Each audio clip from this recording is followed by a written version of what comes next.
Bonjour à tous, bienvenue dans Legal Club Sandwich, votre nouveau rendez-vous pour passer un bon moment et découvrir du contenu juridique de qualité, mais à la cool. Alors, je vais commencer par me présenter. Je m'appelle Thibaut Caoudal, je suis le fondateur de Leeway. Et pour m'accompagner dans cette émission exceptionnelle, j'ai la chance d'avoir à mes côtés Audrey Deléris et Pierre Landy. Audrey, Pierre, comment ça va aujourd'hui? Ça va très bien, merci Thibaut. Et c'est parti pour la deuxième semaine. Merci Thibaut. Yes, alors vous avez compris, maintenant c'est votre rendez-vous tous les mardis et jeudis, donc à midi. Le thème, c'est très simple, on fait intervenir des personnes qui connaissent très bien leur sujet, donc comme aujourd'hui, qui vont nous parler de sujets juridiques. Chaque mardi, chaque jeudi, on a un invité qui vient et des sujets voilà, plus ou moins juridiques au fur et à mesure des semaines et selon les thèmes qu'on vous aura choisis. D'ailleurs, je vous invite à aller regarder dès maintenant sur le site Legal Club Sandwich tous les événements qui vont arriver au cours des prochaines semaines. On en a déjà préparé pas mal. Voilà, ça vous donnera une idée de ce qui vous attend. Et pour l'instant, on a décidé confinement, pas confinement. Nous ne sommes pas. C'est pas comme les gens qui ont lu ce qui se passait à Disney, qui ont tiré des conclusions. On a décidé nous qu'on continue jusqu'au 17 décembre. Donc voilà, on n'a pas d'informations, mais on y va jusqu'au 17 et on a le programme jusqu'à fin novembre. Voilà, un message d'espoir, Pierre. Merci pour ça. Audrey, Pierre, je vous laisse vous présenter. Ok, alors je commence. Donc Audrey Deléris, je suis dans le recrutement juridique et fiscal depuis 11 ans et depuis plus de 10 ans chez Fed Legal, donc juriste de formation. Maintenant, je les recrute et j'ai eu, au-delà de mon métier de chasseuse de tête, grand plaisir à co-créer avec Pierre ici présent le premier réseau de juristes dans la tech et start-up il y a 1 an et demi. Nous sommes près de 250 aujourd'hui. À toi, Pierre. Merci. Pierre Landy, je suis donc aujourd'hui avocat et à la fois consultant. Avocat dans le cadre d'une alliance d'avocats composée d'ex-Yahoo uniquement qui étaient dans mon équipe. On est présent en Italie, Allemagne, UK, France. Et voilà. Et on fournit des services à l'intention principalement des sociétés de la tech. Et puis moi, maintenant, je m'occupe aussi de faire de l'executive mentoring. J'accompagne des directeurs juridiques dans la tech, mais pas que, dans leur rôle de directeur juridique pour qu'ils performent et qu'ils soient au taquet. Voilà, ça c'est pour moi. Et donc aujourd'hui, pour présenter l'émission, donc on va parler d'un thème qui personnellement me plaît beaucoup parce qu'on en entend parler de plus en plus depuis maintenant des mois, voire des années. On a la chance d'accueillir avec nous donc Marie Potel-Saville qui nous fait l'honneur de participer à cette troisième émission. Marie, tu es passée par des cabinets d'avocats prestigieux à Londres, à Paris. Tu es aussi passé par des groupes comme Estée Lauder ou Chanel. Et puis, tu es la fondatrice donc d'Hammurabi, une agence d'innovation juridique par le design. Exactement. Merci Thibaut pour cette invitation. Je suis ravie. Ça me sort de ma journée de télétravail. C'est vraiment très sympa. Merci. Bon, c'est le but. On est tous dans le même bateau, j'ai l'impression. Peut-être pour commencer, sur ce sujet, est-ce que tu peux nous présenter un petit peu la discipline, c'est-à-dire le legal design? Oui, bien sûr. Tu as raison de dire qu'on en entend beaucoup parler. Il y a ce côté un peu buzzword. Et finalement, c'est important de revenir aussi aux sources, à l'essentiel, qui est que dans legal design, le mot important, c'est design. Et le design, nous, on aime bien d'ailleurs sortir un petit peu de cette expression legal design pour s'attacher plutôt à l'innovation juridique par le design. Et pour nous, en fait, ça signifie le centrage du droit sur l'utilisateur. Donc, c'est une méthode d'innovation qui, en partant des besoins de l'utilisateur, de son profil, de son parcours utilisateur, va permettre de rendre les documents juridiques et les processus juridiques réellement accessibles, actionnables et engageants. J'insiste un peu sur le mot actionnable parce que finalement, ma pratique et cette agence, elle est née aussi d'une certaine forme de frustration de mon côté quand j'étais en entreprise, tu l'as rappelé. J'y ai passé un peu plus de 4 ans. En dernier lieu, j'ai été directeur juridique et finalement, dans ma propre direction juridique, je me rendais bien compte que le droit n'avait pas, dans mon entreprise en tout cas, le droit ne trouvait pas l'écho qu'il méritait et la place assez stratégique qu'il méritait. Donc, je cherchais des façons de rendre les contrats, mais aussi les processus réellement actionnables, puisque ça n'a aucun sens de passer des mois à négocier des contrats avec des avocats aux besoins très chics et très chers, si ensuite ça dort dans un placard. Donc, c'est vraiment l'idée de redonner au droit la place stratégique qu'il mérite et surtout de répondre aux besoins des utilisateurs. Ok. Et c'est un sujet qui est présent partout, qui est très répandu, ou alors c'est que le début, si on parle du legal design à proprement parler? Ça dépend un peu de quel point de vue on se place. Moi, évidemment, voilà, je baigne dedans et puis on a la chance d'être très sollicité par beaucoup de clients qui ont déjà un peu mûri leur réflexion sur ce sujet et qui donc viennent à nous avec déjà des projets pas complètement ficelés, mais en tout cas, ils ont déjà une bonne idée de ce qu'ils veulent faire. Je pense qu'aujourd'hui, il y a à la fois un immense travail qui a été fait depuis Stanford, depuis 2014 avec Margaret Hagan, qui, du point de vue académique, a vraiment construit cette démarche, l'a théorisée et l'a partagée avec une générosité immense. Je ne peux que encourager d'ailleurs tous nos auditeurs à aller regarder son site. Donc, ça s'appelle Legal Design Lab à Stanford et voilà, c'est vraiment extrêmement clair, c'est extrêmement illustré aussi. Donc, il y a tout ce travail académique qui a été fait de façon intéressante. Depuis 2-3 ans, il y a aussi beaucoup d'agences de legal design qui se sont créées.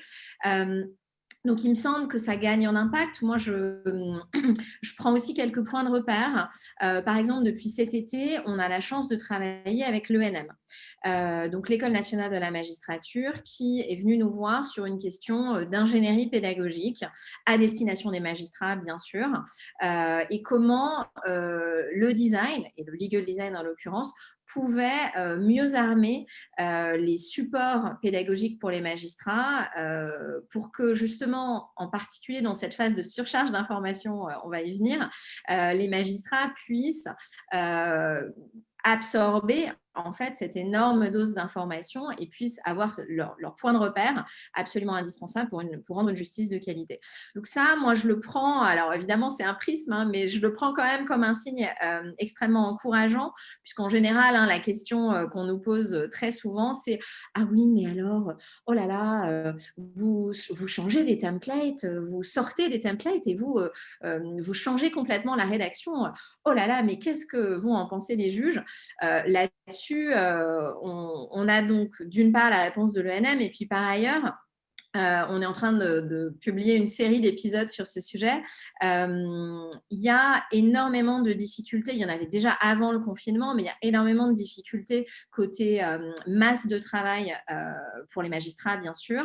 Les études se suivent et se ressemblent sur ce sujet. Et à tel point que certaines juridictions affirment ne pas être en mesure de pouvoir lire plus de 30 pages, par exemple. Mais Marie, ça a été perçu comment quand tu as envoyé ça aux magistrats? Enfin, quelle a été la réaction quand ils se sont retrouvés face à des documents un peu transformés ou une autre approche? Enfin, ça a été quoi la réaction à l'ENM? Alors, à l'ENM, ils étaient vraiment demandeurs et leur public, c'est-à-dire les magistrats professionnels, sont complètement en demande de cela aussi, puisqu'ils font face, comme tous les utilisateurs, hein, à la fois cette surcharge d'informations et puis ce temps toujours plus limité, hein, c'est faire toujours plus avec toujours moins. Donc, c'est vrai que nous, on a été très agréablement surpris par les retours que l'on a eus durant l'atelier. Il y a eu vraiment un enthousiasme. Alors, voilà, ça ne veut pas dire que tous les magistrats en France sont complètement pris dans cette démarche-là. Pour autant, on travaille depuis déjà 1 an et demi sur des gros contentieux, alors dont on n'a pas le résultat parce que les affaires sont toujours en cours. Donc, je ne peux pas directement répondre à ta question, Pierre, mais on a designé des conclusions, par exemple, avec de la visualisation d'arguments juridiques assez complexes, de la visualisation de data aussi qui pouvait aider, et puis une attention particulière au fait de donner de l'oxygène mental aux juges. Concrètement, si on prend des conclusions, par exemple, le legal design, ça peut se traduire comment dans les conclusions? Ça va être quoi? Ça va être des graphiques, des infographies pour expliquer un problème compliqué. C'est ça l'idée? C'est-à-dire que tu vas avoir l'argumentation juridique, mais tu vas vouloir illustrer certains points avec des trucs, des dessins, des visuels. C'est ça l'idée? Alors, il y a plusieurs axes. Le premier axe, c'est la mise en page globale du document. Face à ce problème aussi de surcharge d'infos, il y a un besoin d'aérer, de donner cet oxygène mental. Et ça, pour ça, le design, la typographie, c'est un outil extraordinaire. Donc, on peut aller chercher de la mise en page avec plus d'aération. Et puis, par exemple, une navigation facilité entre les éléments juridiques, les arguments, et puis les éléments de preuve, par exemple. C'est-à-dire qu'il pourrait y avoir, c'est ce qu'on a fait d'ailleurs, des liens cliquables entre l'argument, la citation, et puis le juge clique et peut immédiatement aller à la pièce correspondante pour vérifier l'argument. Donc ça, c'est le premier niveau, je dirais. C'est de l'expérience utilisateur pour les magistrats avec de la mise en page et une navigation facilitée. Il y a un deuxième niveau, comme tu le dis, de visualisation. Et là, on peut aller à la fois sur des choses assez évidentes, comme des lignes de temps. La chronologie des faits, c'est toujours…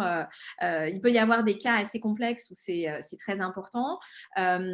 Et puis, on peut aller sur des choses un peu plus sophistiquées, un peu plus stratégiques aussi.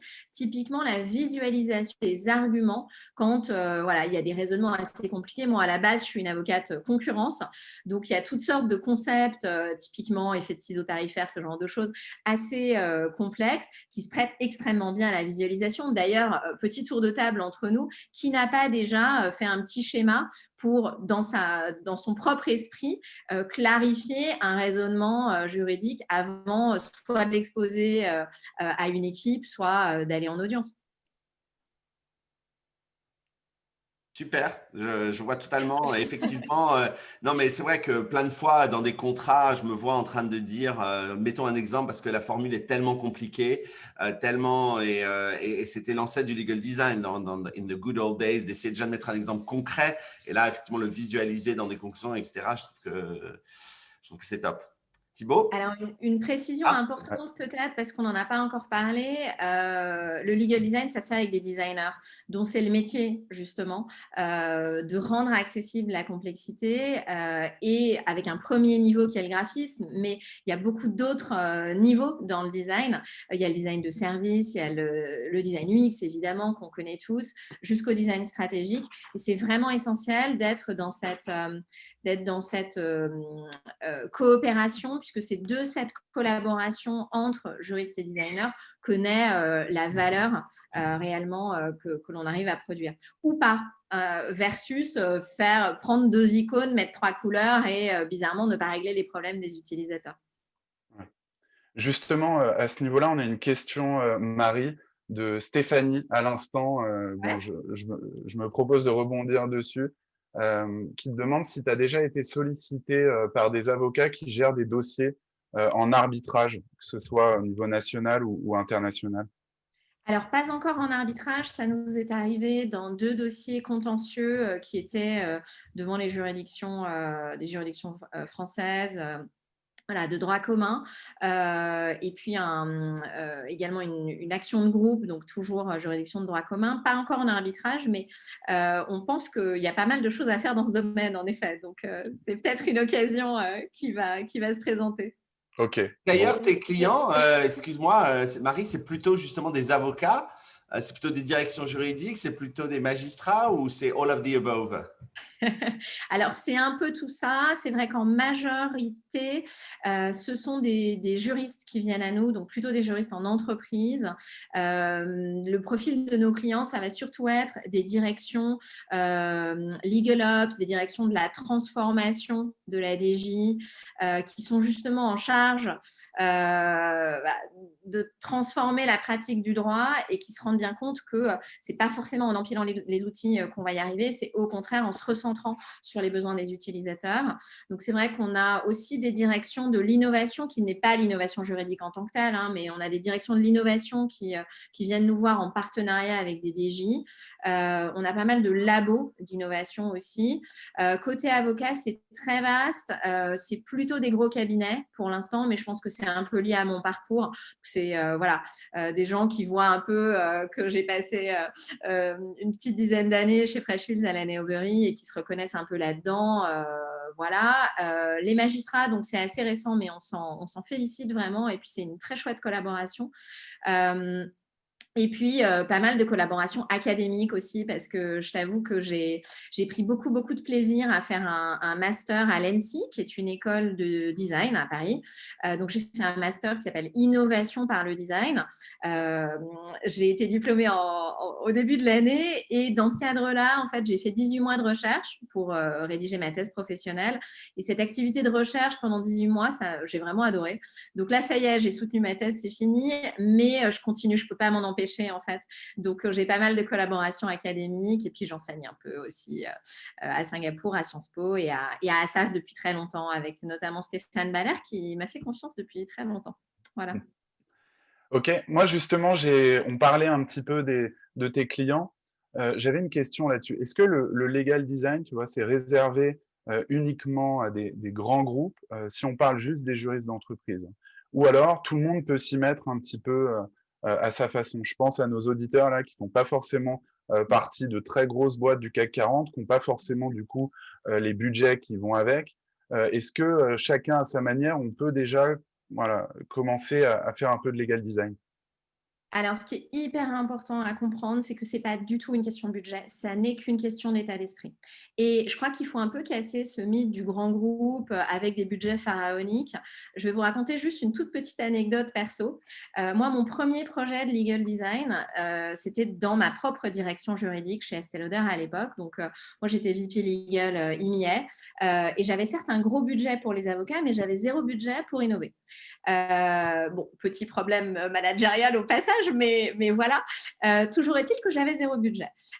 Et en fait, tout simplement, ce que j'ai fait, c'est que j'avais vraiment des problèmes à résoudre. J'avais des templates de contrats qui venaient des États-Unis qui étaient absolument pas adapté à la digitalisation du business qui était le mot d'ordre au sein de la région.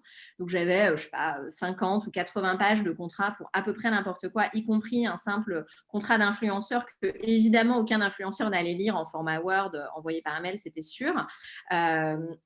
Et donc, ce que j'ai fait, c'est que je me suis vraiment plongée tout simplement dans le site de Margaret Egan. Encore une fois, il est extrêmement généreux. Elle est extrêmement généreuse. Elle a un peu fait tout le boulot pour nous en sélectionnant, non seulement en théorisant bien sûr cette approche, mais aussi en sélectionnant les outils en ligne gratuits, complètement gratuits et très faciles à utiliser qui peuvent permettre de commencer justement. Et moi, mon premier projet, je l'ai fait comme ça. Alors, complètement en mode amateur, complètement en mode moyen du bord. N'empêche que ça a super bien marché. Alors, je suis partie de ma zone de confort. C'est-à-dire que, voilà, je suis une avocate de concurrence. J'ai fait du legal design sur une formation compliance en droit de la concurrence. Donc, je me suis reposée sur mes appuis techniques, on va dire. Et j'ai fait ce projet avec vraiment des moyens du bord. J'ai pris une graphiste à l'époque, je crois que c'était 1 500 € et j'ai pris ça sur mon budget voyage parce qu'on était sous travel ban, mais j'avais quand même un petit budget voyage, donc j'ai fait ça comme ça.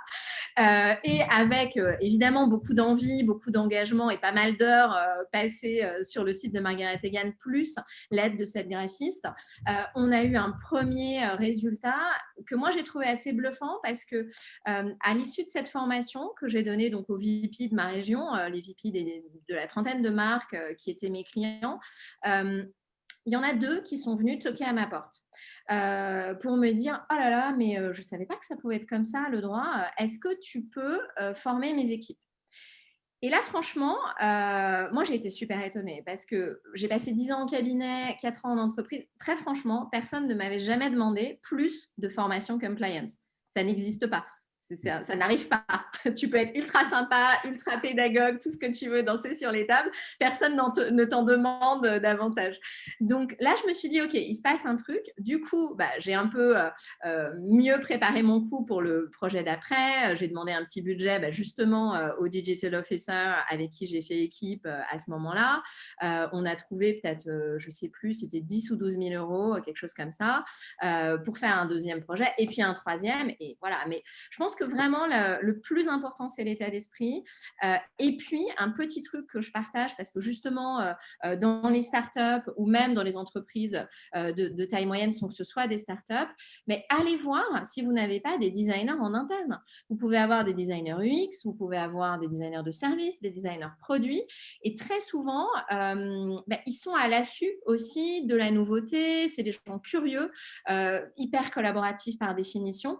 Et vraiment, allez les voir parce que si ça se trouve, en quelques heures de collaboration, ne serait-ce qu'en brainstormant, vous allez déjà avoir quelques idées et un peu de sketching, limite, voilà, comme ça à la main.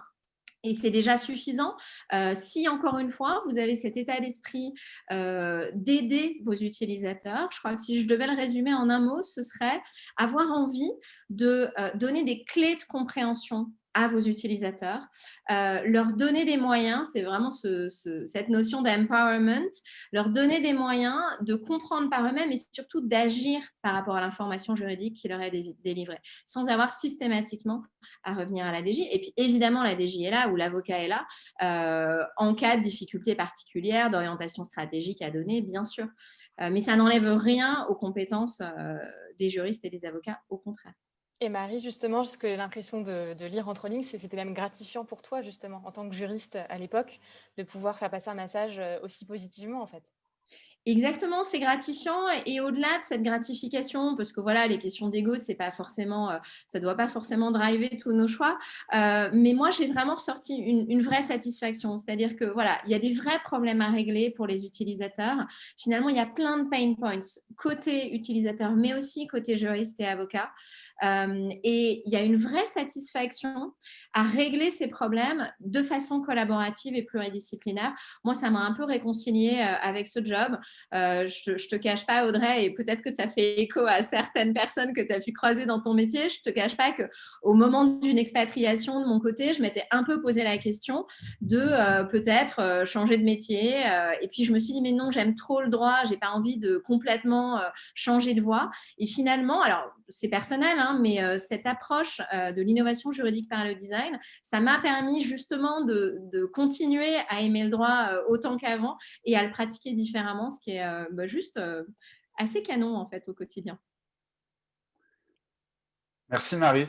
Je me posais la question, d'ailleurs, je vois au passage les interventions de Florence, de Evaneos et de Thomas, qui est chez Yubo, d'ailleurs, je leur passe un petit coucou, qui nous disent qu'eux, ils ont démarré, par exemple, le legal design en tentant de simplifier les règles de plan de BSPCE ou des contrats, par exemple. Ouais. Est-ce que il y a j'ai envie de dire des quick wins, pardon pour l'anglicisme, pour démarrer, c'est-à-dire des sujets où ouais, on doit obligatoirement passer, ou est-ce que c'est vraiment particulier à chaque boîte?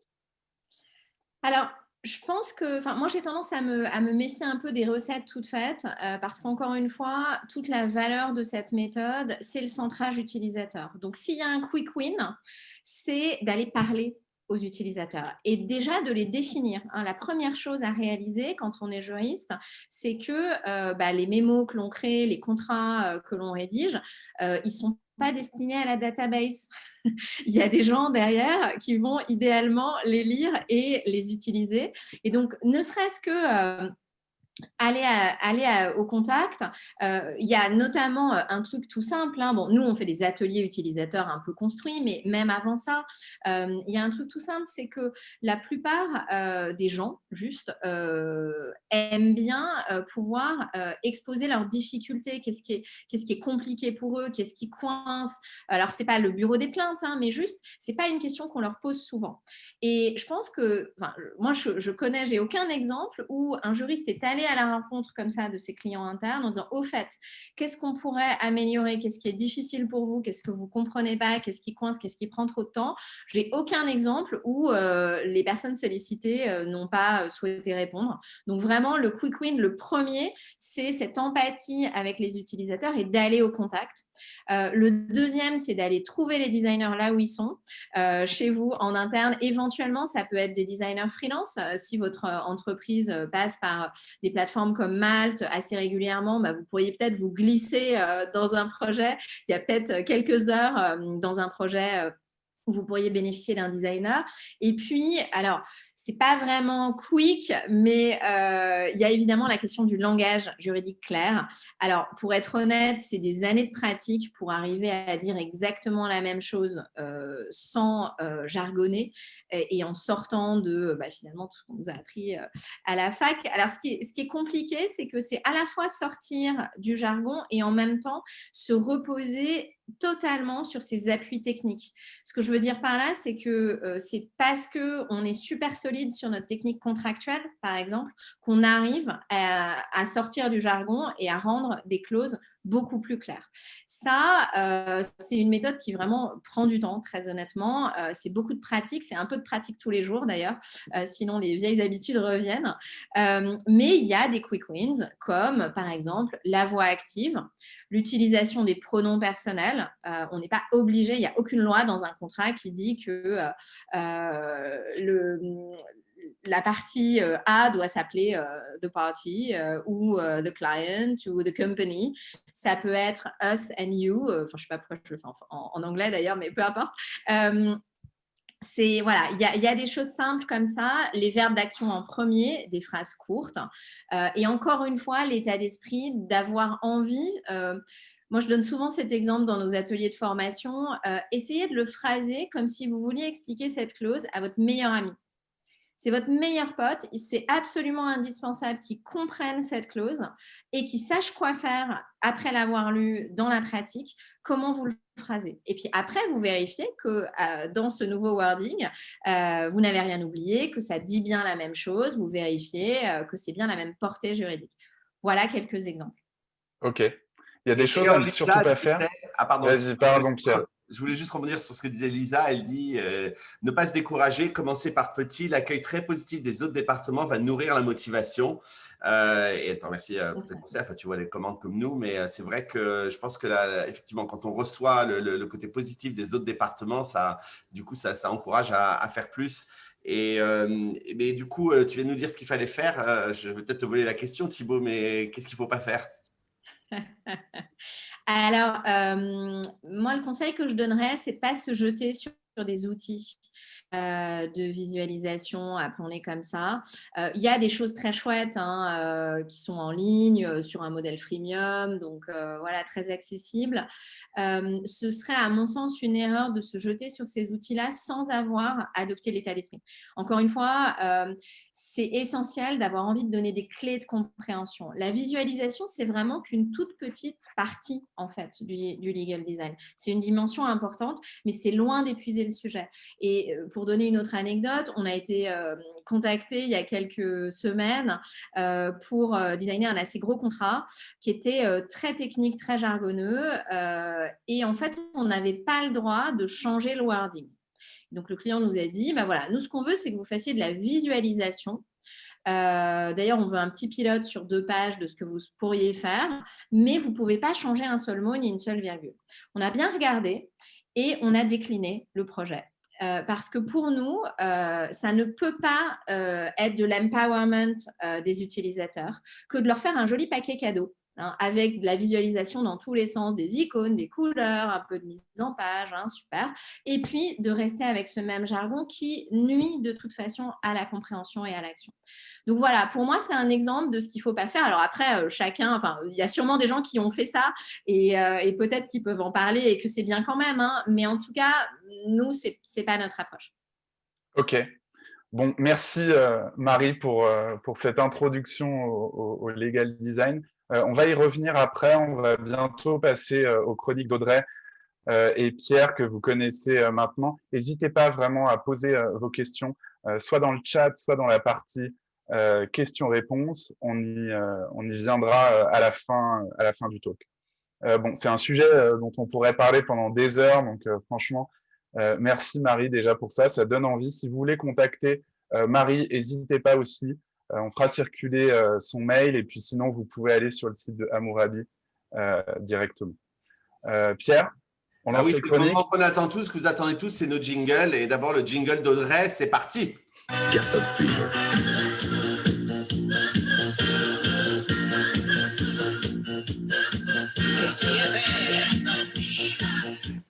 J'adore ton jingle, Audrey. Moi aussi, je l'adore. Merci, Pierre. Du coup, avec Marie, on a parlé de gagner en impact et je me suis posé la question si on ne pouvait pas justement gagner en impact aussi grâce au legal design, si on appliquait ça au CV. Et en tant que recruteuse, je lis énormément de CV et je pense que vous ne vous doutez pas, excusez-moi, à quel point j'en lis. Donc, comment gagner un impact? Et c'est toujours bien de revenir encore une fois sur les fondamentaux. Donc, j'ai décidé de revenir là-dessus et vous donner quelques conseils. Les conseils. Alors, première chose, on pense, comme tu l'as dit, Marie, à l'expérience utilisateur. L'utilisateur de CV, c'est qui? C'est les recruteurs, qu'ils soient directeurs juridiques ou directrices juridiques fiscales, RH ou cabinet de recrutement. Et comme on en voit beaucoup, on veut que vous soyez impactant, donc soyez-le. Concrètement, comment on fait? On met un titre à son CV. On évite de mettre son nom en premier parce que peu importe qu'on s'appelle Thibaut, Pierre, Marie ou Audrey, le principal, c'est ce que vous voulez faire. Donc, que vous vouliez être responsable juridique, juriste corporate ou autre, mettez-le en premier. Juste en dessous, je vous encourage à mettre votre nom d'année d'expérience, les langues parlées. Si vous êtes disponible tout de suite, mettez-le. Et aussi, si vous êtes mobile à l'autre bout de la France ou dans un pays un peu exotique ou autre, mettez-le aussi. En fait, il faut que le recruteur ait en très très peu de temps, en quelques secondes, toutes les informations qui vous concernent tout au début du CV. Ça paraît logique, mais c'est bien de le rappeler.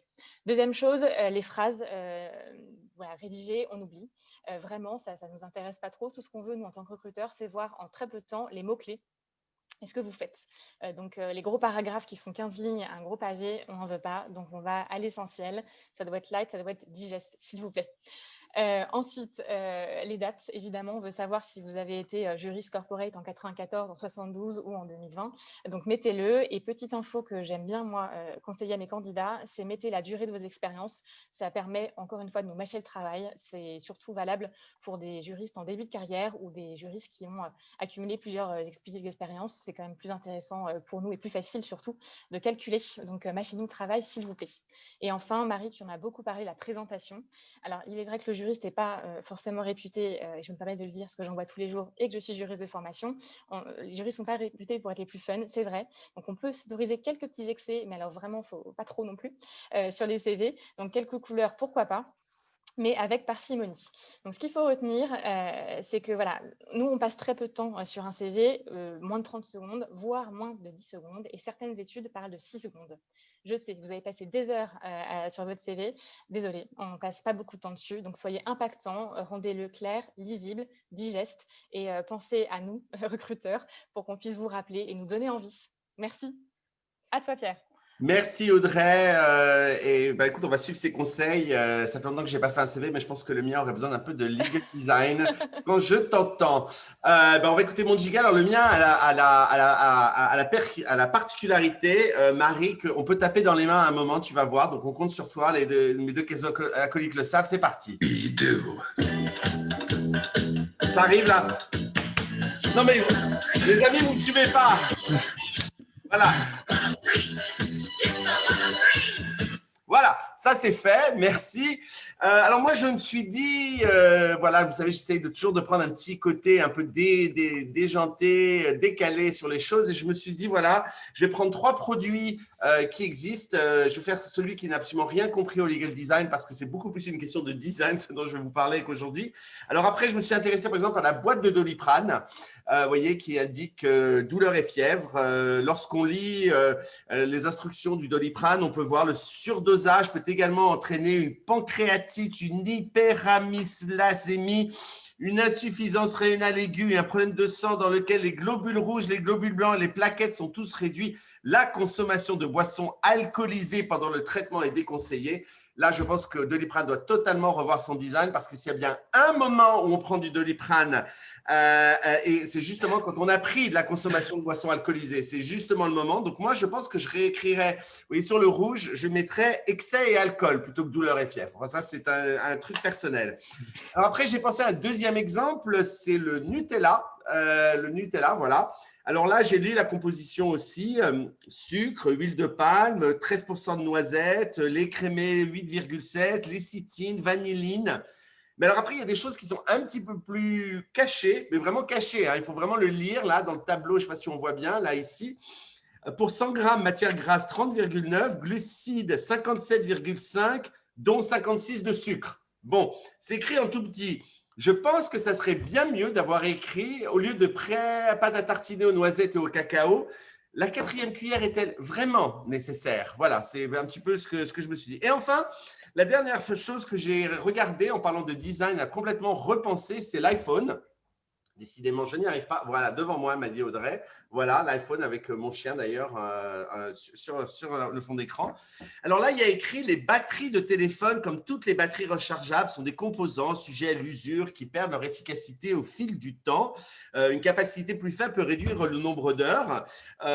Bon, vous savez que parfois sur votre iPhone, il y a écrit batterie 10%. Je pense que ça serait bien plus efficace pour iPhone d'indiquer quelque chose du type retiens bien le digicode de ton match Tinder, il te reste 10% de batterie. Voilà, moi, c'est un petit peu comme ça que je ferai les choses. Enfin, en tout cas, voilà ma vue sur le design, à défaut de legal design. Et j'espère que les fabricants d'iPhone, de Nutella et de Doliprane m'ont écouté. Je suis sûr qu'ils vont faire fortune s'ils écoutent mes conseils. Merci. Pierre, ça, c'est du centrage utilisateur. Je retiens surtout le dernier conseil, très impressionnant, très centré utilisateur. Quels sont les besoins de… Quels sont les besoins? Voilà, ne pas rater ton match Tinder, essentiel. À toi, Thibaut.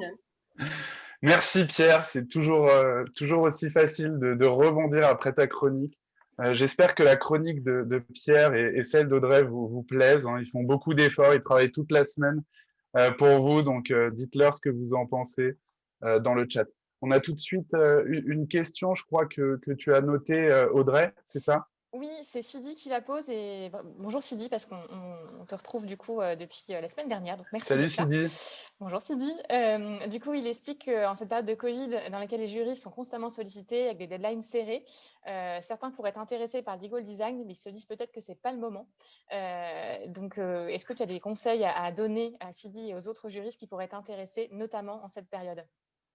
Ouais, bonjour Sidi, on se connaît un peu maintenant depuis quelques temps, mais oui, bien sûr. Alors, d'une part, ça prend pas forcément beaucoup de temps hein, d'aller toquer à la porte de son designer, même si on le connaît pas. Encore une fois, je pense que l'accueil sera très bon. Je serais étonnée du contraire.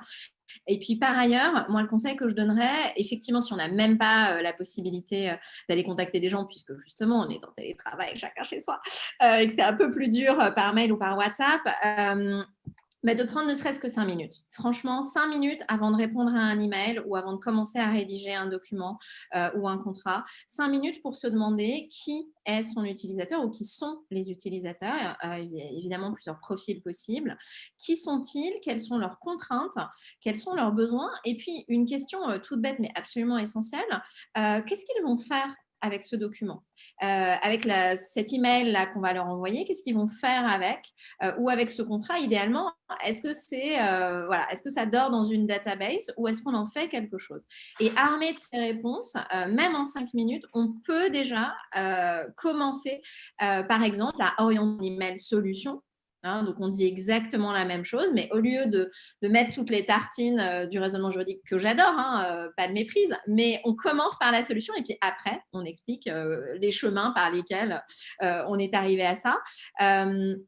Idem pour un mémo, idem pour un cas. Encore une fois, moi, je ne connais aucun texte de loi qui impose que les contrats soient incompréhensibles. Plutôt l'inverse. Et j'ai rédigé un article récemment sur le langage juridique clair et je me suis intéressée du coup aux fondements juridiques. Et à cette occasion-là, je me suis rendu compte que le principe de clarté de la loi, en fait, c'est un principe à valeur constitutionnelle depuis 1999. Donc, ce n'est pas exactement nouveau. Et c'est complètement fondamental et c'est une jurisprudence constante du Conseil constitutionnel depuis donc un certain nombre d'années. Bon, armé de ça en tête, par exemple, je pense qu'on pourrait tous rédiger un tout petit peu différemment nos différents écrits. Et justement, on a une question aussi de Stéphanie. Merci Stéphanie pour votre question, qui nous demande si c'est une question un peu de génération, le legal design. C'est-à-dire que est-ce que la nouvelle génération est plus encline à faire du legal design que les autres? Alors, c'est marrant. Bonjour Stéphanie et merci pour votre question. C'est marrant parce que nous, on le vérifie pas du tout, ça. Peut-être qu'il y a quelque chose de générationnel, mais finalement, nous, dans les âges, si on peut faire des profils au sein de nos clients, ce n'est pas du tout les juniors qui viennent nous voir. C'est plutôt des gens qui, en fait, ont, de par leur expérience, se sont confrontés aux difficultés, au fait que voilà, il y a des contrats qui restent lettres mortes, il y a des process qui sont complètement incompris et ça crée des risques juridiques. Il y a des programmes de conformité sur lesquels tout le monde s'assied. Et évidemment, ça n'est pas une défense valable si on se retrouve devant une autorité. Et fort de toute cette expérience, ils viennent nous voir précisément parce qu'ils ont besoin de solutions pour que justement ces programmes de conformité et ces contrats soient bien mieux compris et surtout appliqués. Donc moi, je ne vois pas trop de questions générationnelles. Et puis alors, je partage une toute petite anecdote de mon expérience d'enseignante. J'avais été hyper surprise dans une formation que j'avais donnée il y a déjà 2-3 ans, je crois, donc dans une fac en France. Il s'agissait d'un niveau master, donc voilà, des gens qui avaient 22-23 ans maximum. Et quand j'exposais la technique du centrage utilisateur, qui est évidemment pas du tout, qu'on n'a pas du tout créé, hein, qui est juste l'essence du design depuis maintenant une bonne centaine d'années, un jeune homme s'était exclamé ah non, mais attendez, moi, je n'ai pas fait 5 ans d'études de droit pour me mettre au niveau de mes clients. Ça m'avait un peu surpris. Alors, si on était suivi une discussion avec le reste du groupe, tout le monde n'était pas d'accord avec cette prise de position, mais moi, ça m'a beaucoup fait réfléchir. Je me suis demandé, mais qu'est-ce qu'on leur met dans la tête à la fac de droit pour que des gens de 20 ans, 22 ans pensent comme ça? Franchement, c'est criminel parce que les gens qui pensent comme ça, ils sont déjà morts. Soyons clairs, quelles que soient les compétences techniques, un juriste qui raisonne comme ça n'a pas de boulot aujourd'hui. Ce n'est pas possible. Donc là, j'en appelle aussi aux facs. Il y a vraiment beaucoup, beaucoup de choses à faire. Si cette réflexion est représentative d'un état d'esprit, ce que j'espère qu'il n'est pas le cas, il y a vraiment beaucoup de choses à faire et c'est le moment, c'est maintenant. Audrey, tu es en mute si tu veux poser une question. Il nous reste 3 minutes.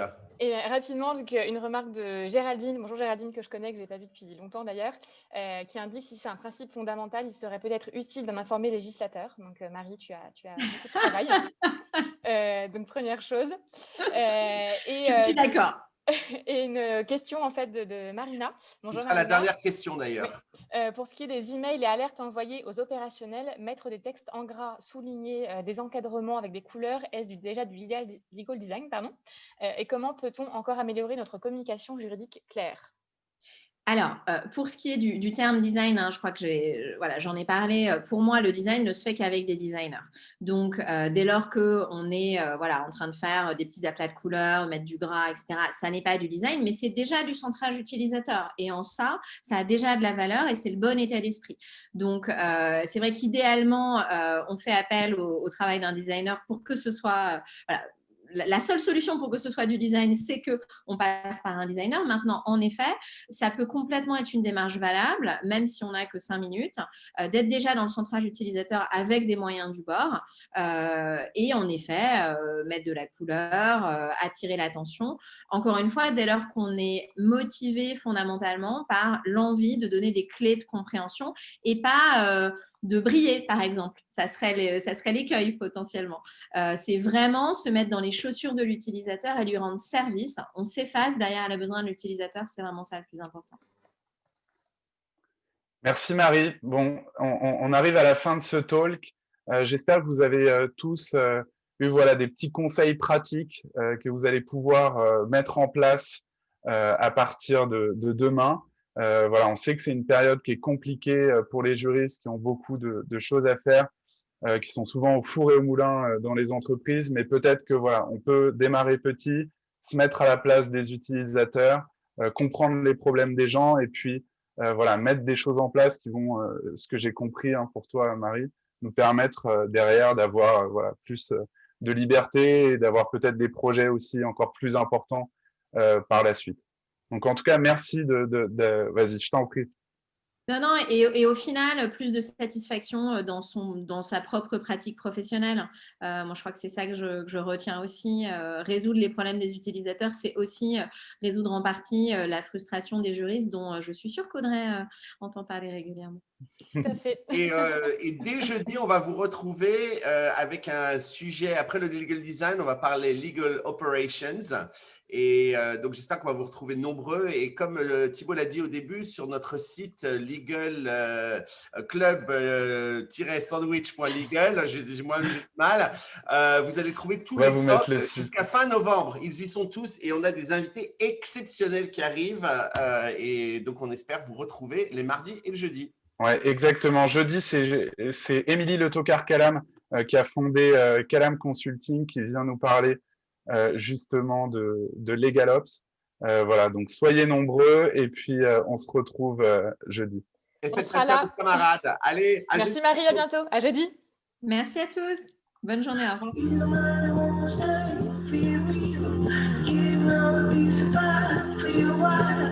Everybody wanna know how it feels. Everybody wanna see what it's like. Living in the deep end, I cannot. Being this is so endless, this will make you mine.